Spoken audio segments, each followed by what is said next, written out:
Born in Minsk, behind the Iron Curtain of the Soviet Union, in 1969, Pavel Tsatsouline started his career in the Soviet Special Forces, where he learned and developed methods of strength and endurance training that were practical for combat readiness. Since moving to the United States in the early 1990s, he's become one of the world's most well-known and successful strength coaches. His thesis? Strength is a skill. His primary tool for training strength? The kettlebell. Prior to Pavel's explosion in popularity, kettlebells were largely unknown and unused in the US.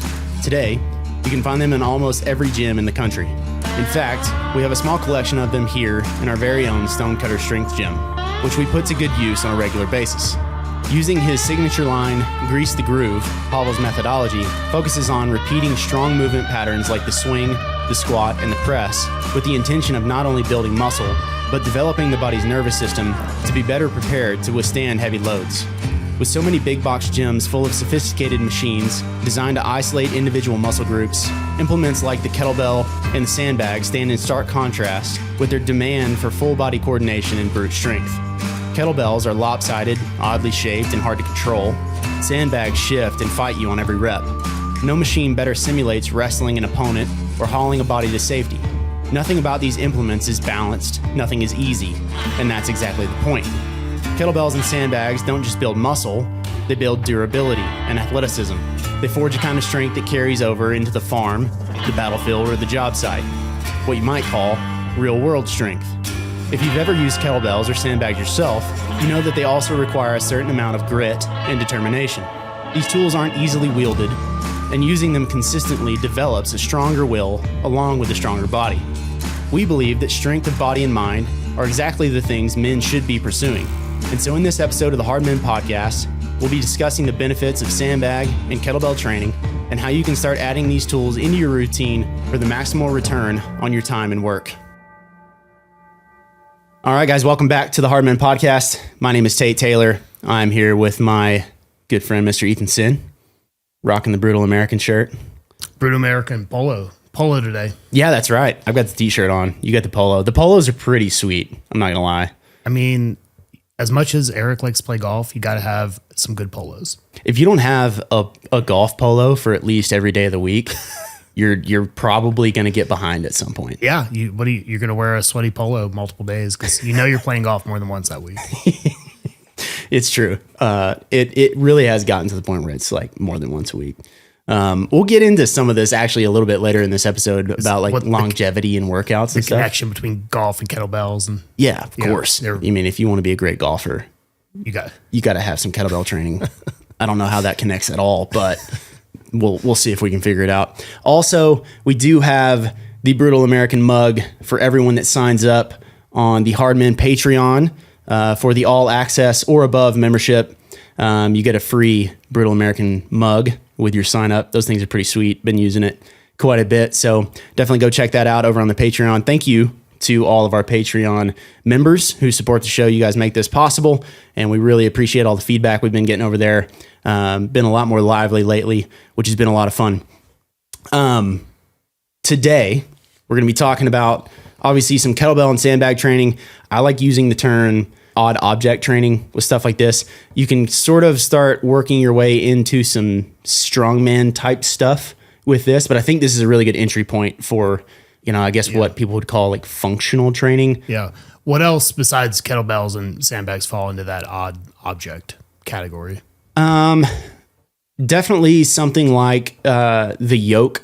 So a heavy yoke, something that you're putting on your back or in a front rack or even in a Zercher carry and moving with, Atlas stones, any sort of stone lifting, that kind of thing. I think that the sandbag's probably the easiest thing to get into that resembles stone lifting, which is one of the oldest forms of like strength training that you can find. Just pick up rocks. You're just picking up heavy stuff. Yeah, exactly. You can also get into some more odd stuff like the single like fat grip dumbbell, like really heavy dumbbell stuff. Man, they get into all kinds of things. Logs, log lifting, log pressing, that kind of deal. Where does that guy's mop fall in the category? Do you know what I'm talking about? Those videos of the janitor with a mop at the gym? Oh yeah. And then he like weighs a ton. Yeah. And he like is way stronger than all the guys. Yeah. I don't know what his name is, but that would be an odd object. Or the thing, I think Rogue came out with these like 18-pound coffee mugs a while back, like Steins. Yeah. that were like knurled grip. The challenge was basically to try to fill it with beer and see if you could get a drink out of it without spilling it. Super difficult. Like made out of tungsten or something. Like Yeah, really heavy. yeah, it's super heavy. So this is kind of a good entry point into some of that strongman stuff, but it also can fall into the category of just like longevity, health, athleticism. It kind of works its way into a lot of different categories of training. This is one of my favorite things to talk about, so we'll try not to ramble too much today, but we will be getting into some kettlebells and sandbags. But before we get into the specifics there and sort of get off in the weeds of those two implements, I did want to just cover quickly some of the basic tenets of training in general. So regardless of the implement or the tool that you're using, these are things that have to be in place or it's really not going to be effective. Yeah. So we'll kind of cover that first, and then we'll get into some of the more detailed stuff here. So first, any training program has to have some measure of repeatability and measurability. So like if you can't repeat it and you can't track it, it's probably not going to be effective long-term. You have to be able to do things that you can track and then do over again and see if you're improving, which leads right into the next thing, which is the idea of progressive overload. If you've ever done any barbell training, if you've ever done strength training at all, this is probably a term that's come up, but this is kind of the principle that's at the base of any sort of improvement. You have to be able to progressively overload what you've done prior. Mm-hmm. So, for example, if you're coming in and you've got a 53-pound kettlebell and you're going to do 3 sets of swings, each week you need to either dial back the rest period, so you're doing that at a higher rate of intensity. You need to add reps to each set so that you're moving more accumulative weight through the course of your training, or you need to be able to work your way up to a heavier kettlebell so that you're moving more weight that way. Yep. So that's kind of the idea there. If you're coming in and you, I don't know, say you're doing 100 push-ups and you're going to do that same thing every Monday for the next 10 years, obviously at some point you're going to stop seeing progress from that because your body's going to meet the stimulus, realize that it's not that big of a deal anymore. You've adapted to it and you're not going to continue to get stronger or see any benefit from that same training. Yeah. So on the measurable and repeatable bullet here, it seems like in order to do that, there has to be some kind of plan and you have to be documenting what you're doing. Yeah. Cause like I know week to week, I can't remember what the deadlift was or what the squat, it's like, I go back and I look and see, oh, it was this last week. What was that good? Did I have a plus next to it where I'm going up next week? Or, and like, cause I don't remember those things. So like there probably ought to be some kind of documentation in that to be able to measure it and know where you're at. Yeah. This is my buddy Alex just harps on this constantly. He actually has an actual like leather notebook with a pen. He writes down with like in handwritten every day what he did in his training, how many reps, and at what weight. Mm-hmm. If he's tracking rest intervals, he writes that down as well. And so he actually has training journals going back years. Yeah. He can go back and look and see 3 years ago, he was not able to do what he's currently able to do, which is a big deal because once you sort of get into the habit of this and you're training on a regular basis, regardless of what you're using to do that, you will reach a point where people say it's plateauing. And so basically you've been rising and all the metrics and then that progress begins to kind of fade off and you feel like you're sort of stuck doing the same thing. What really happens is that you see a really sharp uptake right at first. Sure. So the stimulus works really well at first. And then the longer you train, the less you're getting from that same stimulus. First of all, you're getting closer to your potential. But second, this is just the nature of getting better at things. The better you get at it, the harder it is to get better. Mm-hmm. This is why you see people at the very top of things like sports or lifting or anything else. They're just grinding their faces off to try to get 2 or 3 more pounds on a lift in a year. Yeah. Right. Because they're so well trained. They've been doing it forever and they're at the top of their game. So to add any percentage to their performance just takes a whole lot more effort. So it's really important to be able to track things so that you can look backwards and go, actually, I am still improving. I'm seeing improvement. It's just a lot slower than it was when I first started. Yeah, no, that makes sense. The next thing here, and I really wanted to bring this up with kettlebells specifically because they sort of have a cult following, but there's no magic bullet. Like there's no special thing that just because you buy a kettlebell and start swinging it around means that you're suddenly going to, like your body's going to respond as if you're on anabolic steroids. Yeah. That's just not the way things work. For some reason, there's a whole group of people online, specifically on social media, that get really like worked up over this, and they want to constantly compare barbell to kettlebell to whatever else and go, well, this training's better, that over there sucks. And the reality is that pretty much anything will work if you work. Sure. Yeah. The biggest thing is consistency and level of intensity when you show up. That's the biggest thing. Now, there are obviously in the finer points advantages to one implement over another, depending on what your goal is.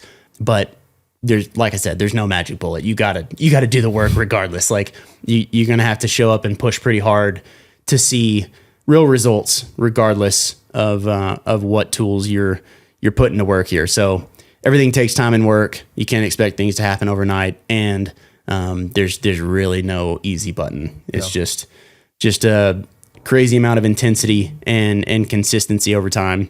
My favorite phrase on this is like consistent tenacity, tenacious consistency. And that's like, if you're not applying that, regardless of what it is, like getting better at work, your relationships, strength training, doesn't matter. It's not going to improve. You're not going to see improvement. Yeah, right. For sure.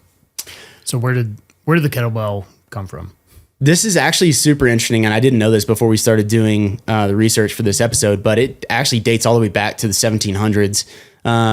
You'll see this come up quite a bit with the kettlebell. It's particularly a Russian thing. So Pavel Tsatsouline, who we talked about in the cold open, he was the one that kind of brought it out of Russia and kind of into the Western world really pretty recently, in the last 30 years or so. But it dates all the way back to the 1700s. So Russian farmers first used kettlebells as counterweights for measuring grain. So it was kind of a weights and measures kind of a thing, where they were going, all right, this is how much grain I need. They would set a kettlebell that weighed that much on the opposite side of the seesaw, and on the opposite side of the scale, and measure grain that way. And then it's sort of like men always do. They're like, hey, this thing's kind of interesting. Let's see if we can put it over a head. Like who can swing it the most times without dropping it. Who can lift the heaviest one. It was purely practical. It had a handle on it to move it, right? Hey, I want 50 pounds of grain, or I want, 25 pounds of grain. Like that. That's why it had a handle, so you could move it off and on the scale. Yeah. It literally is just a big hunk of metal that they knew the weight of with a handle on it, so that you could move it around. It really is that simple. Today, obviously we use it as a strength implement, and we're not using it to measure grain anymore, but that's actually where it came from. By the 19th century, kettlebells were pretty popular among Russian circus strongmen, who would use them to kind of like showcase strength and power or endurance.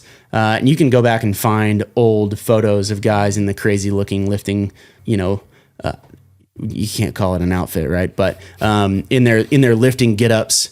Yeah. But they have these crazy clothes on, and they would do this as sort of like as a circus entertainment.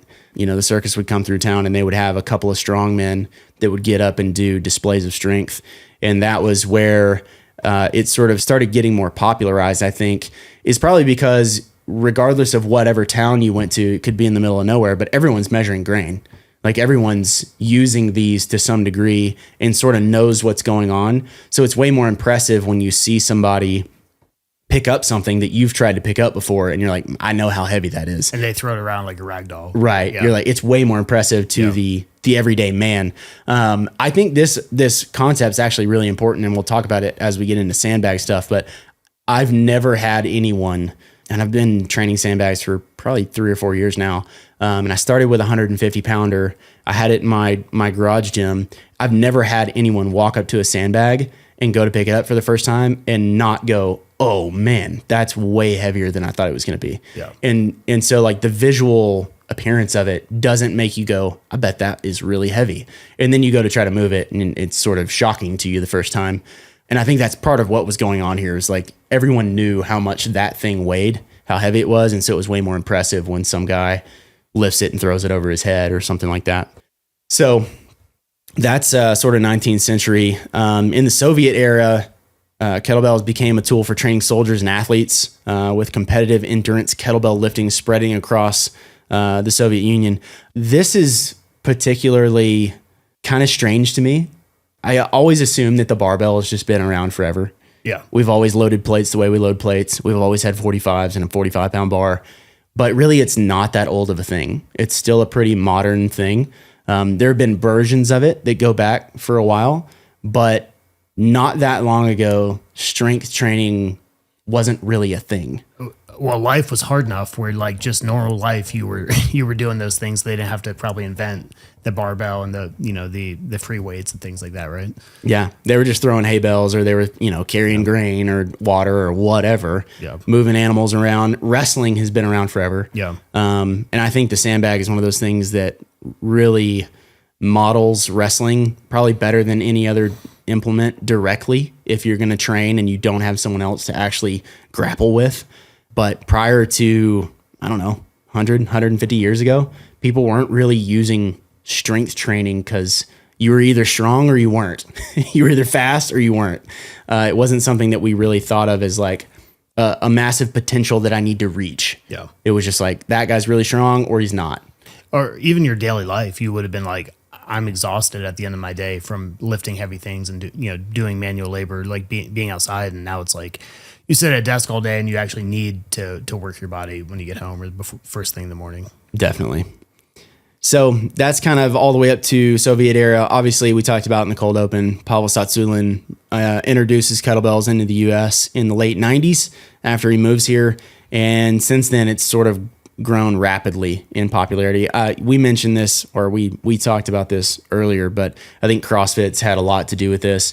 The sport of CrossFit being this sort of nationally or globally known, competitive thing that you can look at and measure and go, okay, those guys are impressive. I can see what they've done and compare people across time and space. You have guys who are competing who are in Belarus, and you have guys who are competing in California, and they're doing the exact same things with the same implements and the same weight.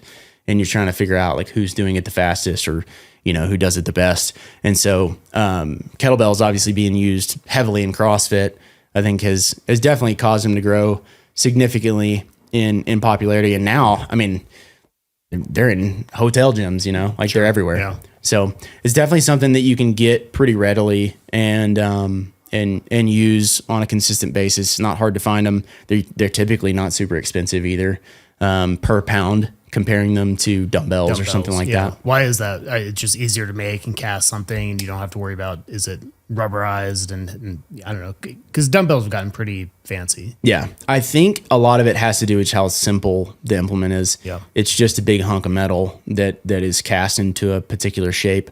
The other thing is that they tend not to be as specific when it comes to increments. Mm-hmm. So you typically go from like a 15-pound kettlebell to a 30 to a 50 to a 70. And, they take these really big jumps. If you buy a set of kettlebells, they're not going to come in every 5. Right. Yeah. They're not going to come in 5-pound increments. They're going to be in a lot bigger increments. So I think that's probably part of why they're a little cheaper to find. We do have a couple. We have a pair of 53s at the gym here. And the bell portion of it is actually rubberized, and those are really nice. Actually, if you can find them, you don't have to worry about tearing stuff up and breaking concrete and that kind of thing. They actually have kind of similar to a dumbbell, like a rubberized bell on them, and those are pretty cool. Not quite as painful when you ram your shin or your ankle or something into one of them, which happens from time to time. So that's kind of some history around the kettlebell. Sandbags are pretty similar. Sandbags have been around forever. They were using kettlebells to measure grain. Well, the grain on the other side of that scale is probably in a sack, right? Like it's in a burlap bag. So literally we've been using sandbags for quote unquote strength training as long as people have been using sacks to put stuff in. Yeah. As long as we've been feeding animals and storing grain and all that kind of stuff. How did you get into sandbags? Because I don't think before I met you, I ever heard anybody picking up sandbags and put them down. I'm trying to think. I know my buddy Alex is one of the first guys that I saw that had one. And then once again, CrossFit started using them more often. I think I saw, they call them D-balls or dead balls, which is basically like a rubberized ball filled with, steel pellets or sand or something like that. And they have like a heavy medicine ball kind of thing. Really heavy, like rubber medicine ball. Those are just significantly more expensive. And then I saw someone throwing a sandbag around and I just thought it was cool. And I think it was Rogue that I originally purchased one from, but Rogue offers one. And I just like the simplicity of it. I like this about physical training in general, is that it doesn't have to be super fancy. Yeah. But this is about as unfancy as you could possibly get. Well, and inexpensive when you think about it, because, if buying the stuff is one thing, but then shipping it to you, if it's not a local thing, is like because it's so heavy, it's expensive. But they don't ship the full sandbags. They ship you a bag and you fill it up. Right. You fill it up with sand. Yeah. You run to Home Depot and buy 50-pound bags of sand and fill it up. Yeah. I think that this actually is one of the biggest pros of a sandbag, is that you can travel with it if you wanted to. So, if you have 100 or a 200-pound sandbag, you can just unfill it and put all of that into a container and leave it at home and take the bag with you, especially if you're going to like go to the beach or something like that. You can literally just take it with you and fill it up. Bring a shovel. Yeah. I mean, it's really not difficult to travel with. It takes up about the space that a jacket would in a suitcase if you really wanted to travel with workout equipment. And like you said, it's a lot cheaper. I mean, playground sand is $5 or $6 per 50 pounds.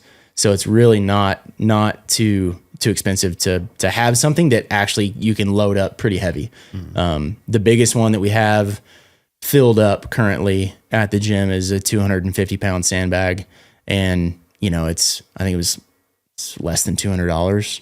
Yeah, all in. All in. Yeah. Did that one make an appearance at the games? Yes. The 250 did. The 250 did. So we actually use these for the games, and we'll kind of talk about why here in a little bit. We'll revisit this, but it's something that is, in my opinion, really good for just testing overall work capacity. I like that term in particular because you could be a specialist with a barbell. Especially if we're talking about Olympic lifting, which is super high skill. You could be someone that, if you got in a wrestling match with your buddy, he would ragdoll you, but you might be able to, clean and jerk and snatch more than him because you're just more proficient with the particular tool, with the implement of the barbell. Whereas if you have something like a sandbag, it really is a closer measure of who can exert the most force repeatedly. And so what we did was we had a sandbag ladder. It started at 100 pounds, went to 150, 200, and then ended at 250. And basically you had a 2-minute time cap. You had to lift every consecutive bag up and over your shoulder. You actually had to stabilize it on your shoulder and show that you had control over it. But before you could move to the next bag, you had to lift each bag. And then if you got all the way to the 250, you did it for as many reps as possible in the time that you had remaining. Do you remember what the highest rep was of the 250?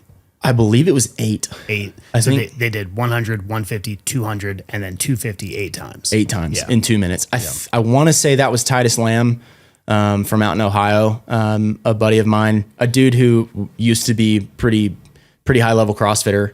But yeah, I think he did 8 reps with the 250. We had several guys get 6 or 7. Yeah. But I think he won it with 8, which was extremely impressive. That is not easy to do. And when you start adding up the cumulative weight lifted in a 2-minute time span, it's a lot. It's a lot. It's a lot of weight. The other thing about it is that it doesn't have any handles or anything. It's just awkward. So, yeah, really, really impressive there. Another thing about sandbags is they've kind of forever been sort of a military use thing. If you're practicing buddy drags or drills where you have to simulate carrying someone off of a battlefield or something like that, you don't want to constantly be using, taking your guys that you're training and using them for dummies. Sandbags work really well for this. If you don't have, super fancy stuff like actual body dummies and stuff like that, sandbags work really well. The other thing is that forever guys have been, adding fortification to stuff with sandbags. Yeah, making pillboxes, like trying to have cover out of sandbags, and like you're digging holes and filling them up and making sandbags, and hopefully the bullets don't come through. Right. Yeah. I mean, we had the boys do this on the FTX. They had to build a little fortification at the entrance to our camp when we went. We used sandbags.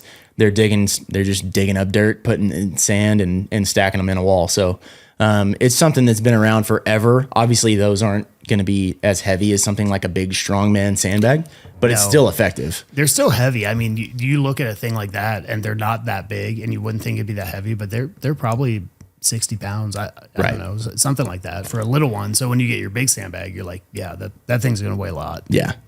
Yeah, exactly. The next thing I wanted to touch on here, sort of as a caveat, is kind of the question of like what the goal is with your training.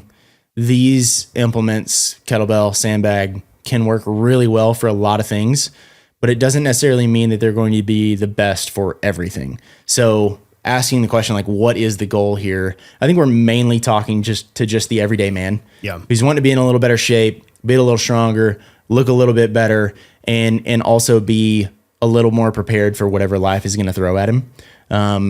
Even to the point of like talking about longevity and expanding lifespan, and not being this person that, dies of a heart attack at 60 because of overeating and all of the other like first world diseases that we run into today.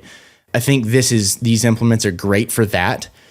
If you're training for some sort of sports performance or you're just one of these guys that just wants to know how strong he can possibly get. If you're training for maximum strength and performance, these may not be the primary tools that you would use for that. Like if your primary thing is like, what is my 1 rep max on the bench and the squat and the deadlift? Like then do those things and probably not sandbags. Right. Yeah. Exactly. Yeah, for sure. If your main goal is to clean and jerk 405, well, a sandbag is probably not going to be your primary tool for training, because as much overlap as there's just so much skill involved with moving a barbell well that you just need to be practicing with a barbell. The other thing is that while these are great, the most versatile, loadable thing that we have access to currently is a barbell. Yeah. You can use it for, like my wife does barbell back squats, sometimes with as little as just the bar,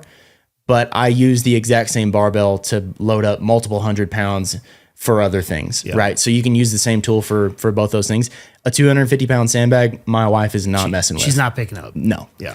Right. So if you're training for maximum strength and performance, the barbell it can't be overlooked. Like it's going to be probably the main tool in your arsenal.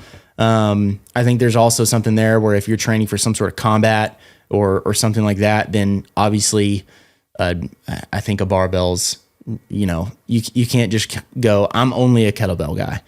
Well, you're probably leaving a whole bunch of progress on the table.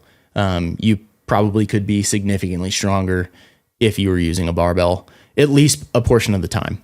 Now, if the goal is longevity and just overall general health, then I think that you could definitely get away with only using kettlebells and sandbags, and they're really, really good for that. And this is not to say you can't get really strong using a sandbag or a kettlebell or something else. You definitely can. We're talking about like that last, 10 to 15% of performance at the very peak. Yeah, well, even like when we talk about loading, like you go 200 pound of 250, right? Like, yeah. For the most part, kettlebells, you said there's much bigger gaps. So as you're trying to increase the load, it's harder to do that with something that's not a barbell or maybe a dumbbell that's 5 pounds. Like you can do a lot less. They make 2.5s, right? Like, right. Like you can do that. You can get a lot more incremental. Yeah. It's much more scalable. Yeah. You also start running into like, I have quite a few sandbags. We've got multiple sets of all the way from 75 pounds up to, I actually have a 300 in the gym. We just haven't filled it up yet. The thing is, when you have that many increments of that much sand, it starts taking up a lot of space. Yeah. Whereas you can store a barbell and bumper plates much more easily and doesn't take up a bunch of room. And it's a whole lot easier to just move around too. Mm-hmm. Like if we're going to pull out a 250 pound sandbag, you got to go get the whole thing and get it ready to lift. Whereas like you can load up a barbell to as heavy as you want, and the biggest thing you're going to pick up is 45 pounds. at a time. Right. Yeah. So, different things for different goals here. But as far as longevity and health goes, I think kettlebells and sandbags are fantastic. The reason for that, and this is probably something that we need to come back to at some point and kind of dig further into, but the primary drivers of just overall health, like lifespan, longevity, are leg and grip strength combined with VO2 max. So you can go listen to Huberman or Dr. Peter Attia. There are multiple different guys that you can go find that are kind of on the cutting edge of some of this research.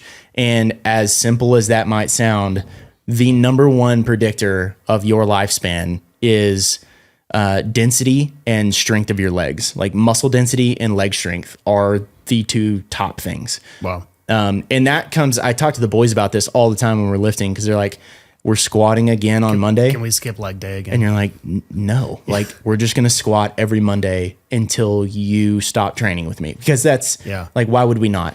Do you have any speculation why that is? I mean, I know when you go from bench day to like leg day, just the amount of cardio that's involved in that is just so much greater. And and it's like it's not the weight, like the weight increases and like, but it's like, it's a cardio workout. Your heart rate's getting up high.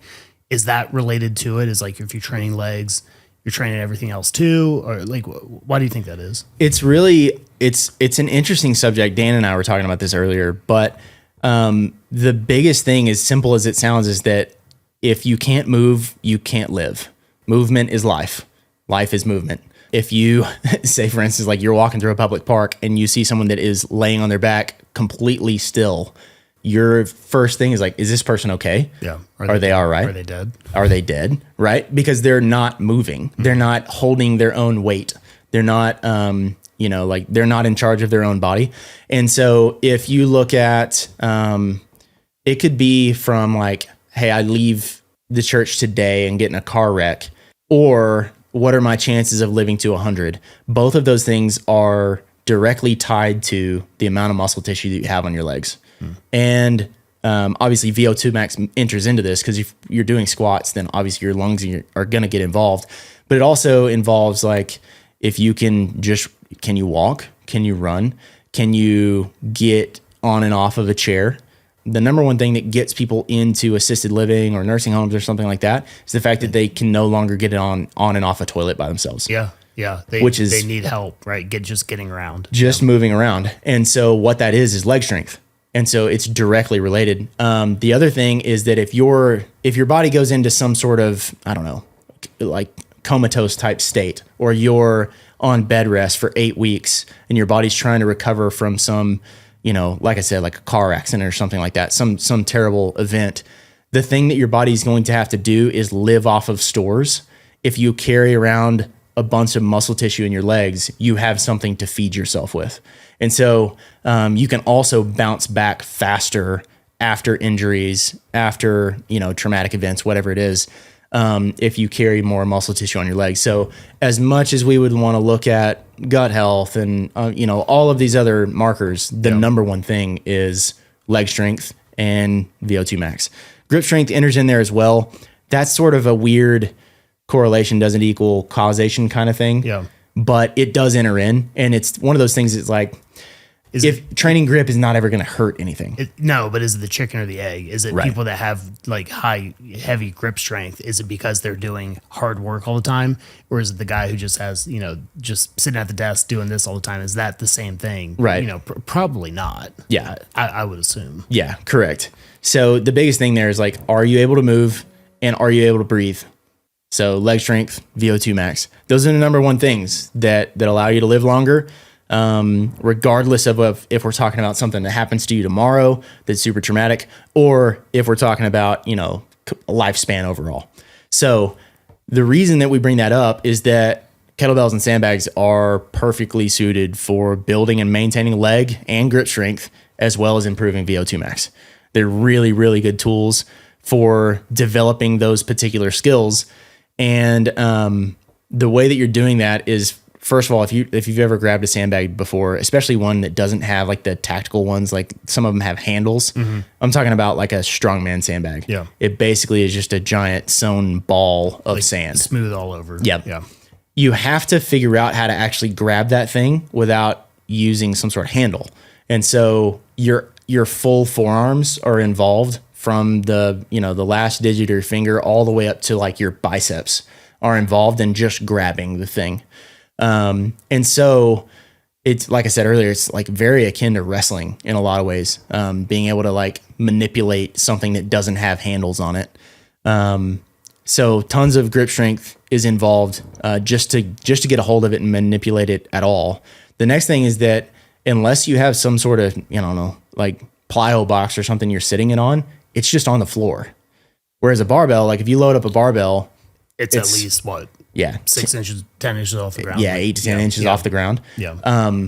It doesn't seem like much, but if you have ever done like deficit deadlifts where you're standing on a 6-inch box and then deadlifting, it is significantly more difficult because you're already at the end of your range of motion, and then you push that metric just a little bit further. It is a whole lot more difficult to grab something that's laying fully on the floor compared to grabbing a barbell that's already set up on plates off the ground, and it's going to be like mid shin, right? I think that also enters into why this is super important, because most of the things in your life that you're going to pick up are on the ground, right? If you're going to grab, I don't know, you're helping your buddy move furniture, or, whatever. Yeah. When all the boxes, all these guys move Boxes. in, and we rally the troops, and we move them, like the box is sitting on the ground. On the ground. Yeah. Most stuff is not set up on a rack ready for you to pick up and move where it's super ergonomic. It's just sitting all the way on the ground. If you walk outside and you're going to spread mulch in your garden or something, all those bags are either coming out of the back of a truck or they're coming off the ground, right? So it's just a whole lot more quote unquote functional. It involves a lot more real world strength. And it's I think it's just a lot more applicable to your everyday life. The next thing here is that the kettlebell is super interesting because similar to a barbell, it does have a handle. It sticks up off the ground, but it's just very odd. They're asymmetrical. It doesn't have like a perfect place to put both of your hands. They're typically not knurled, so that you have to actually hang onto it and grip it pretty hard. The handles tend to be thicker, which encourages more grip strength. And like you were saying earlier, we used to use them to measure grain. So it literally just had one handle on the top of it for you to pick up and carry. It is a whole lot more akin to something like for using like a suitcase carrier or something like that. Say you got 4 buddies and you're going to pick something up and move it. Well, you might only be able to get one hand on it. And then you're carrying from one side, which involves a lot more stabilization, a lot more coordination, that kind of thing. And then we'll get into some of the different movements that you would use a kettlebell for. But it also involves a lot of like full body coordination, understanding what you're doing as you're moving.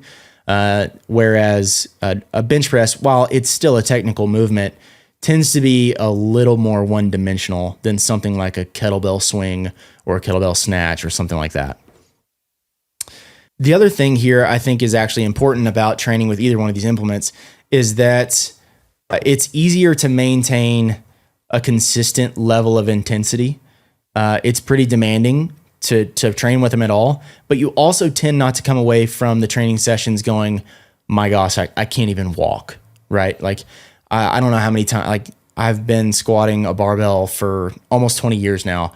There's never been a time where I took 3 or 4 weeks away from barbell squatting and come back and didn't feel it really heavily. Yeah.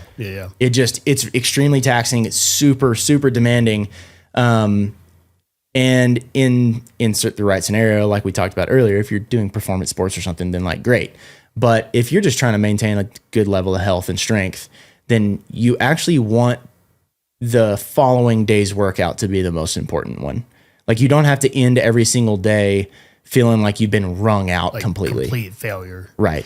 My high school football coach, he used to claim that when he was in high school, he would do leg day, and he would work legs so hard that he drove a stick shift. His coach would have to drive him home because he couldn't work the clutch. Like, is that? I don't know if it's true or not, but that's what he said. That's kind of one of those like, it's cool if that happens every now and then. Yeah.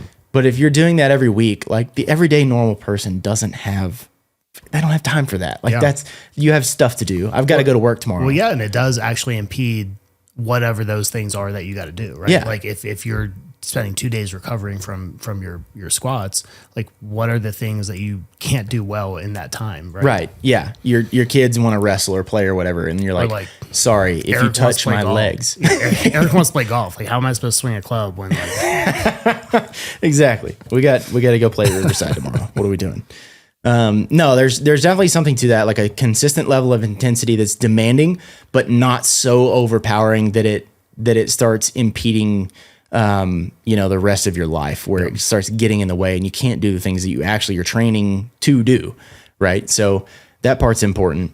Another mental note that I would make here is just that things that require more mental engagement while you're doing them are actually better.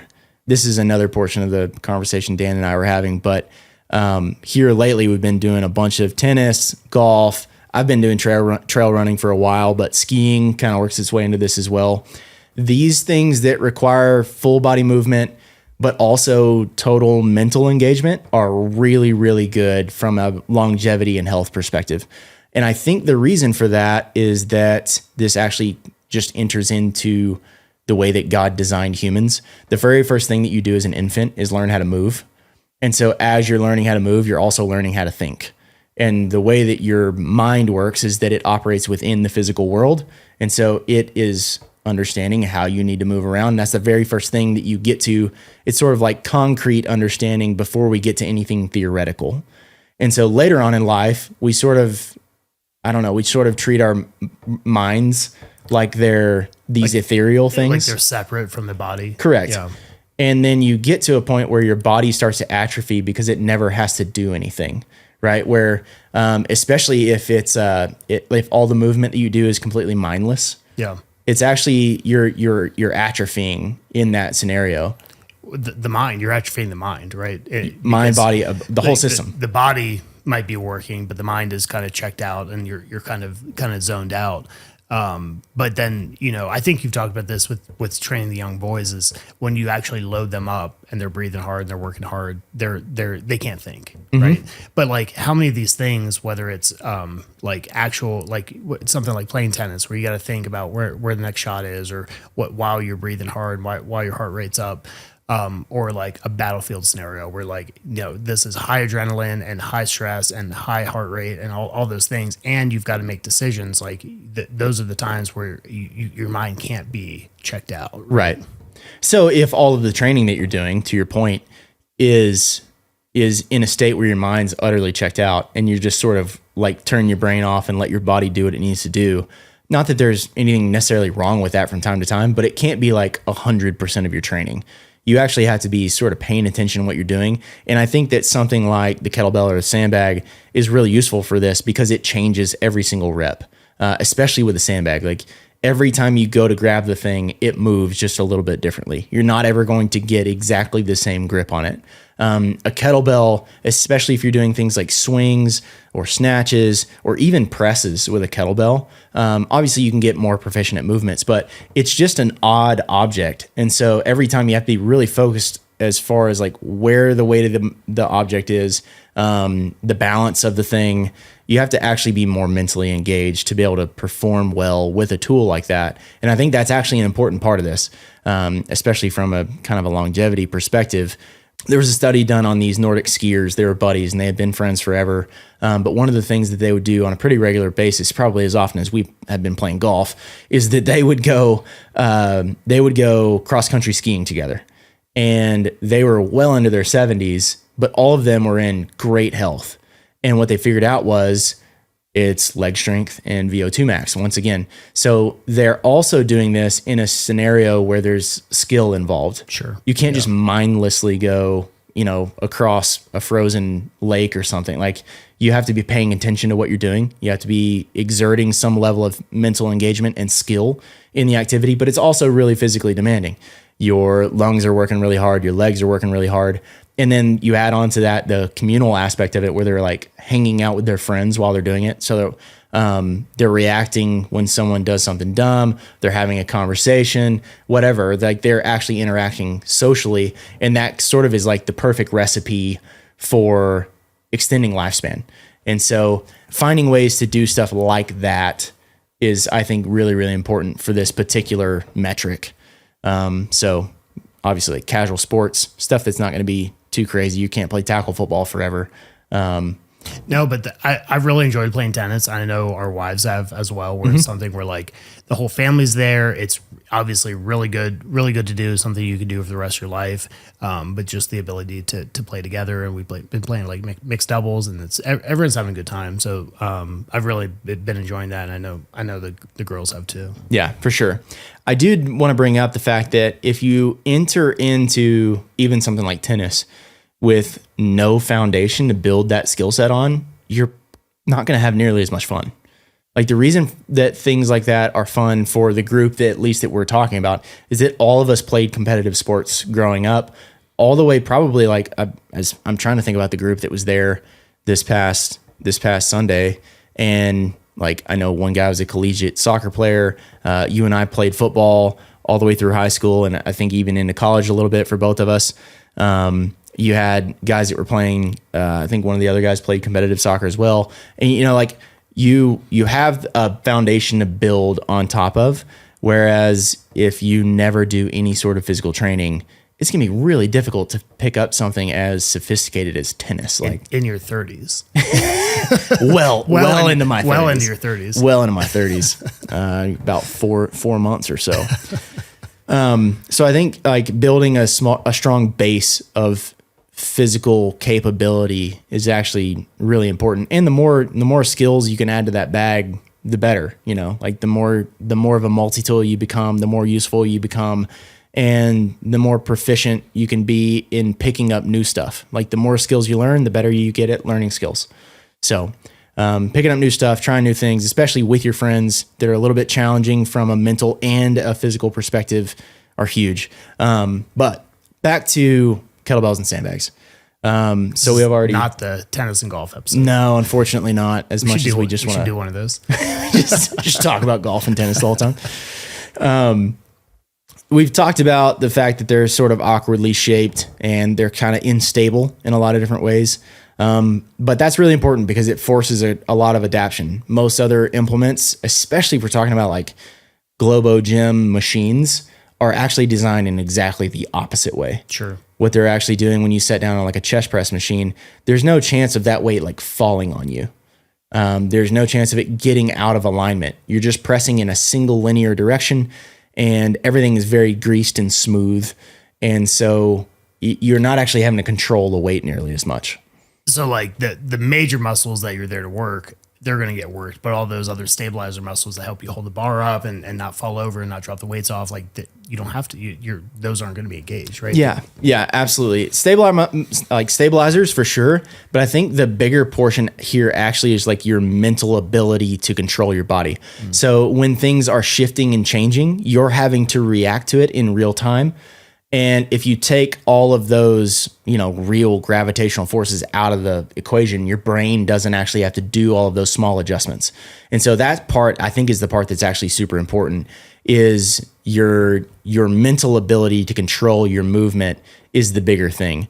If we took the example that we used earlier, like not having to go into assisted living because you can still move around your own home proficiently, you could have someone who used to machine squat, like Smith machine squat, a whole bunch of weight, but even all the little muscles in their feet and stuff are not as in tune with their brain, which is the main thing. It's not just like how much force can you exert, it's how much force can you exert in control of what you're doing, like, and be totally in control and stable as you're doing it. Because obviously if you took the thing that you were talking about earlier and just said, well, the number one predictor of lifespan is leg strength, and just went, all right, well, my entire goal in life is just to squat 1,000 pounds. Mm-hmm. Well, that doesn't necessarily mean that you're going to be healthy. Like, I don't know if you've ever seen pictures of the big, super, like the massive strongmen or powerlifters, but they typically don't look real healthy. Right. They're super strong, but they're sort of in the other ditch where. Would you put the leg press in that category as well? If, Yeah. You know, like same kind of thing where it's like not as good as a squat or a kettlebell or sandbag. Yeah. If you just ask yourself the question, like, how often am I going to end up in this situation in my life? Well, like laying on a slanted surface on a pad with a thing above you that's on tracks that you can load 1,000 pounds on and move, you know, a very short range of motion. Like, yeah, well, it's not to say that there's like zero value in a leg press, but is it something that you're going to get the most bang for your buck for time and effort put in? Probably not. I think that's one of the big things is like everyone's got limited time. Nobody is like being paid to work out every day. So like you want to maximize the effectiveness of the time you're spending. So why do that when you could do something else? Correct. Yeah. That's exactly kind of what we're getting at there. I think this enters into what the example that you just used with a leg press, but something about squatting with a single kettlebell in a front rack position or a heavy sandbag in a front rack position or even on one shoulder or the other, it just demands a whole lot more full body engagement. Everything has to work really hard. And so nothing gets to kind of slack off. Things aren't quite as isolated as something like a leg press machine. So I think there's something really valuable about that. And the other thing is that you never are in a situation really where your feet and hands aren't involved, if that makes sense. Like you're always having to balance and stay on your feet, or you're having to balance a kettlebell. Like if you've ever done upside down kettlebell presses, they're extremely difficult. And like guys who are super strong are trying to do a single rep with like 50 pounds. They're just really difficult. So you're holding a kettlebell upside down and trying to balance it as you press it above your head. And the bell's actually sitting like above where your fist is, like above your knuckles. Oh, like you're holding it up. Yes. Right. It's not against your forearm. You're holding it up. So you're really keeping it from falling over. Yeah. Right. Yeah, There's just a whole lot more going on there. It takes a whole lot more coordination and balance and like genuinely just like kind of athleticism to be able to pull off something like that. So just a lot more demanding from a full body perspective. Talked about this already, requires coordination and athleticism. The last thing that I added here was timing. And I think this one's big too, because once again, it enters back into like your mental engagement with it. But if you're doing something like a kettlebell swing, there's a rhythm to it. You actually have to be in the correct timing. You can't just exert force and expect things to go well. We talk about this with the boys all the time, but like the kettlebell will be halfway back down and they start trying to go up again. And you're like, it's not ever going to work, dude. You have to be in sync. It takes some coordination and it takes some rhythm, which is actually really important. And so I think that's a good part of this. Even with like something like a sandbag, throwing a sandbag over your shoulder, there's a certain rhythm to the movement if you're going to do multiple repetitions, especially where you have to kind of find the zone to be in. Kind of like you're working with the bag. You can't just like, I'm going to just muscle through you kind of got to find how am I going to maneuver this bag, right? Yeah. They're all a little bit different. And every time you pick it up is a little bit different. So you're constantly maneuvering that. Yeah. And you can get this with other stuff too. Olympic lifting with a barbell, you can find this as well. It's just that that's a much more technical movement and there's just more risk to it. It's going to put your wrists in really kind of a risky situation if you're doing something like front rack, power cleans or front squats or something like that. For some people, that's not going to work well. If you have, prior shoulder issues or something like that, being in a front rack with a barbell is probably not going to feel great.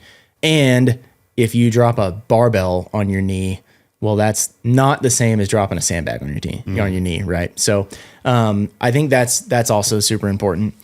One of the things that I did want to talk about that relates to this is sort of the momentum and pendulum effect of especially something like a kettlebell. The reason that it's a big deal is that if you've studied strength training at all, the portion of the lift where you're actually exerting force is called the concentric portion of the movement. Whenever you're lowering weight, so you're controlling it as it pushes back against you, is the eccentric portion of a movement. Both are important. If you're trying to develop more power and speed, then you need to focus on the concentric. If you're trying to grow bigger muscles, you need to focus on the eccentric, because that's where tears are put in the muscle and you're going to get way more sore from the eccentric portion, which is why if you get on something like an air bike and crank really hard and your legs blow up and fill with blood and like you're super worn out, you won't be nearly as sore the next day as you would have been if you did barbell squats. Because you're not lowering the weight ever. Yeah. You're just doing the concentric portion. Yeah. So the reason that a kettlebell's super interesting is that you have to be really intentional with both. And whenever you go to, say, do something like a heavy kettlebell swing, you have to have a ton of coordination. You have to exert force all the way from your shoulders, through your hips, through your core, all the way into your feet, into the ground, and to get the kettlebell to swing upwards. But then also you have to catch it as it comes back down. And you just don't get this effect, this elastic buildup, eccentric effect with really anything else in a training scenario. Not unless you're doing something that you like would take a whole lot more setup, like some sort of really light banded jump squats or something like that. It's the closest thing that you're going to get to doing something like standing broad jumps or vertical jumps, where you have to exert a ton of force on the way up in that eccentric portion, but then also control, the concentric portion, but then also control the eccentric as you land. Land it, yeah. And so it, in some sense, is like the exact same effect as doing something like vertical jumps, except for without any of the risk, way less impact, and you can load it up way heavier. You wouldn't typically, not unless you're super advanced from a training perspective, are you going to load up a vertical jump really heavy? It would just be an odd thing to do, and there's a lot of risk to it, right? Whereas you could take a 50 or 70 pound kettlebell and they've actually done studies on this, on the eccentric portion of the lift, especially if you accelerate the eccentric, so you're like pulling down on the kettlebell as it's coming back down, you can get it moving at a speed where at the bottom of that eccentric, you're actually withstanding something like 10 times the force of the actual weight that you're moving. Because you got to stop it. Correct. Yeah. So you could have a 50 pound kettlebell, but you're exerting on your muscles and connective tissue up to 500 pounds of force with an overspeed eccentric with something like a kettlebell, which it's hard to replicate in almost anything else. I think that's really a cool feature of something like that training implement, because you just can't find it in other implements. And especially you can't find it with that level of low risk, right? Like you're still holding a 50 pound kettlebell. It's not something that's probably going to be super detrimental, even if you don't groove the movement perfectly. You can just get away with a whole lot more from a safety perspective when you're doing something like that. So I was going to add in here, I don't remember where I got this info from, but basically a sports scientist was asked, like, all right, you got a stadium full of people and you're just trying to find the best athlete in the shortest amount of time possible. Like, what would you have them do? What's the one test? And the guy's like, I would have them all do a vertical jump. Whoever has the biggest vertical jump is probably the best athlete. And I'm like, that's super interesting. And it's also something that people typically aren't doing in their training, right? Like, vertical jump isn't something that most people outside of like performance sports athletics are training very often. So if that's the case, what sport requires most amount of athleticism, if that's the thing? Is it basketball? Your proposition the other day was that it's basketball. I don't know. I mean, what other sport could you say, hey, hockey, you're doing a lot of vertical, I don't know. Like what pool of professional athletes would you take and go, these guys are going to have the highest vertical jumps? Probably basketball. It would be basketball or football, probably. Yeah. If you just tested that one thing. Yeah. Probably the highest vertical and the slowest butterfly. The other thing is that you're also not defining exactly what athleticism is. No, that is true. Like, there's no hand-eye coordination involved in a vertical jump. No, there's definitely not. So I don't know. Maybe baseball. I don't know. It's worth debating. Yeah, we should talk about it. We should get everybody on and just debate it one day. Yeah.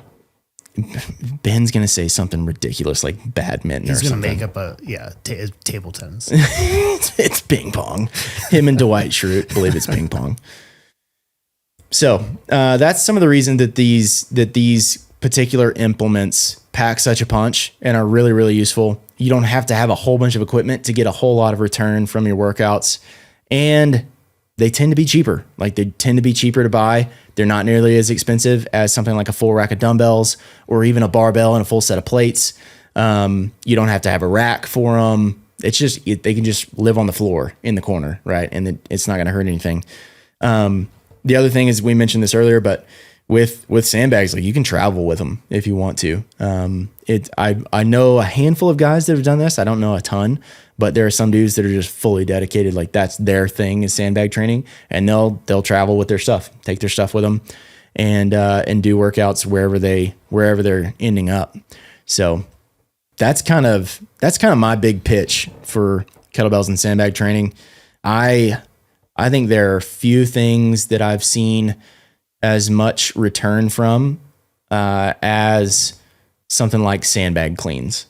There's also just something about moving a much more just like naturally shaped object that's really heavy. It's akin to stone lifting, and it just sort of feels, I don't know, a little more wild. It's not quite as scientific feeling, you know, like it's, you don't feel like Drago, you know, like hooked up to all the machines and like, you know, like they're not, it's harder to test it. Right. Let me ask this. Cause we've kind of talked about it's inexpensive and easy to get and maintain and things like that. So if somebody's like has nothing, I'm going to buy a sandbag or I'm going to buy some kettlebells, but let's say you're working at a gym and you have access to, you know, all your machines and your barbells and your dumbbells and your kettlebells, and they even have sandbags. How often in a given workout or a given week are you incorporating some of these things in? Is it like every lift every day is like all kettlebells, or is it like one of three? Is it like I'm gonna hit barbell and some dumbbells and like are you mixing it up? Like what do you think? Yeah, I like to mix it up. I like to do a bunch of different stuff. We don't have access to a bunch of machines right now. We're in a really small gym. It's like the size of this studio that we're sitting in. So we have a barbell and a bunch of plates. So we got more weight than any of us can move off the floor in there if we ever need it. We've got a partial rack of dumbbells, and then we've got a set of kettlebells and a couple sets of sandbags.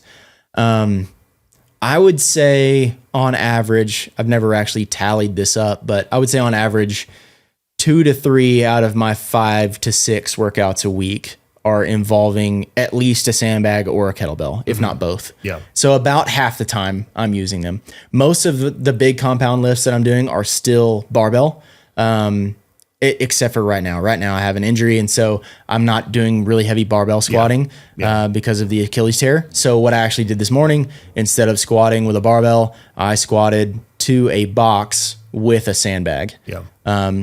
And I think it's just more full body demanding than if I loaded the exact same weight on a barbell and sat down with it and stood back up. Are you doing that, in like a front rack? Yeah. Not on a shoulder. Yeah. Basically like bear hugging a sandbag. This is also, this sort of enters into Chris Duffin's, if you never heard of Chris Duffin, one of the strongest guys in history, one of the first dudes ever to squat and deadlift over 1,000 pounds each. And not at a crazy body weight. I think he was under 300 pounds when he did this. So really, really strong.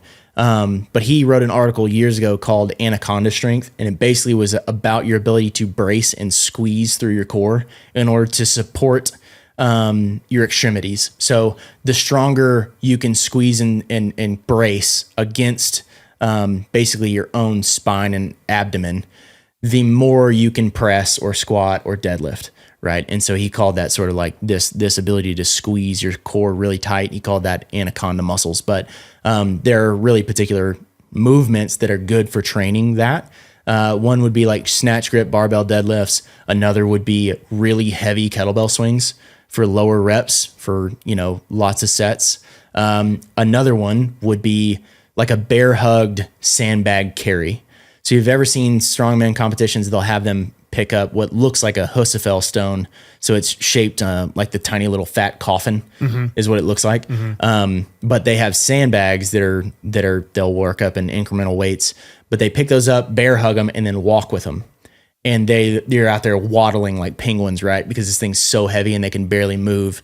That in particular, if you've never done it, what it feels like is going to happen is that your eyeballs are going to pop out of your face because of the amount of pressure. Squeezing so tight. Yeah. Yes. Yeah. And so everything through your entire, like your trunk and your neck, like all of it is just squeezing as tight as possible. And so if you take a little bit lighter weight and then add that same implement and then squat with it, it's extremely demanding. Really, really difficult, but it builds those, like what he called anaconda muscles, which is all these core squeezing stabilizers that allow you to brace against a heavy weight or an impact or whatever might show up. And so, yeah, I use this stuff quite a bit. We've got a couple of 53-pound kettlebells. We've got a 70 or a 60, I can't remember. And then we've got a 100 as well. And 100-pound kettlebell is like, it's like a cannonball with a handle on it. Yeah. I mean, that thing is awesome. It's great. Swinging it is just it's just a different experience than just like picking up a barbell or something. Yeah. And I'm just going to mention this here. People that aren't familiar with kettlebells, we're swinging it, like maybe there's no mental connection to like, what are you talking about? But in the Patreon that we're about to record in a few minutes, you're going to go through 4 different movement patterns for, sandbags and kettlebells. So we'll incorporate some video with that. We'll get the camera in the gym and show what some of these look like. So it's not just like, I'm just swinging the kettlebell, this is what I'm actually talking about. And obviously you can get on YouTube, you can look up stuff like this too. But if you want, stick around for that because I think it'll be really helpful. Yeah. We'll get into Stonecutter, and hopefully Evan can help us get some footage so we have some examples of what some of this stuff looks like. And you can find that over at the Brutal American on the Hardman Patreon. But that pretty much covers it. I think that this stuff is definitely worth looking into, especially if you're like thinking about starting to build your own garage gym. There's a lot of guys who are trying to get away from the Globo gym scene. You're trying to get away from half-dressed women and memberships that your money is going to people that probably hate you, and the crowds and all of the other nonsense. And so if you're going to start building your own home gym, I think that sandbags and kettlebells are a great place to start. I'll actually give some recommendations for what I think you should get to start with for just the everyday guy as far as those implements go in the Patreon when we record that here in just a minute, if you guys want to check that out. So that covers the main topic for today. Hope you guys enjoyed the episode. If you have any questions about any of this stuff, definitely drop them in the comments. I think you can comment on Spotify. I'm not sure about Apple Podcasts, but Spotify, Patreon. You've been responding to a lot of those. A lot of good feedback on Patreon. But yeah, anywhere we love to hear it. Yep, awesome. All right, guys, thanks for hanging out. As always, stay frosty, fight the good fight, act like men.